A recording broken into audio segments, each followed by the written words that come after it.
Genesis 37 shows the church why being chosen often brings rejection. A teenager shares his dreams, his brothers burn with jealousy, and he ends up in a pit. Why does Genesis 37 open Joseph's story this way?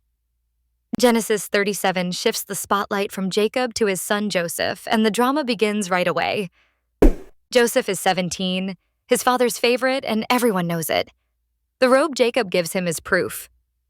His brothers can't stand him, and then Joseph makes things worse by sharing his dreams. In one, the sheaves of grain bow down to his sheaf. In another, the sun, moon, and 11 stars bow to him. The meaning is clear, and the brothers boil with jealousy. I used to think Joseph was arrogant, but maybe he was just being honest. He really saw something from God, and that's a tension the bride of Christ, the church, still carries.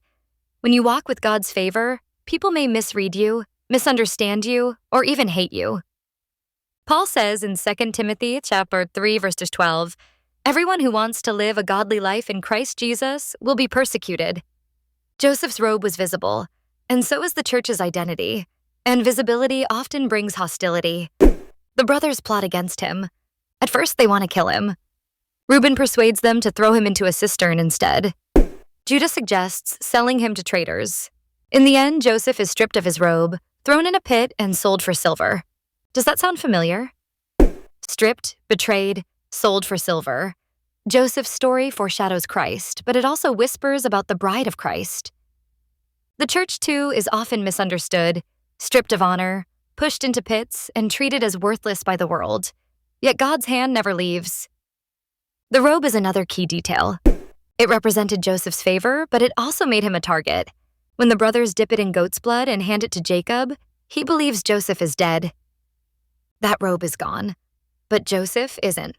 And that's a hidden picture of the church. The world may try to stain or destroy the signs of God's favor, but the bride lives because her life is hidden with Christ. Colossians chapter 3, verses 3. C'est ce que your life is hidden with Christ and God. The robe could be destroyed, but the dream couldn't. Genesis 37 doesn't tie everything up neatly. Joseph ends the chapter enslaved in Egypt. From the outside, the dream looks dead, but this is where God begins the long arc of redemption. For the bride of Christ, it's a reminder. The pit isn't the end.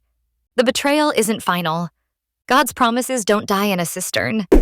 If you believe the bride of Christ can be stripped but not destroyed, betrayed but not abandoned, then put the word dream in the comments. Because in Christ's church, what God promises may be hated, but it will never be buried.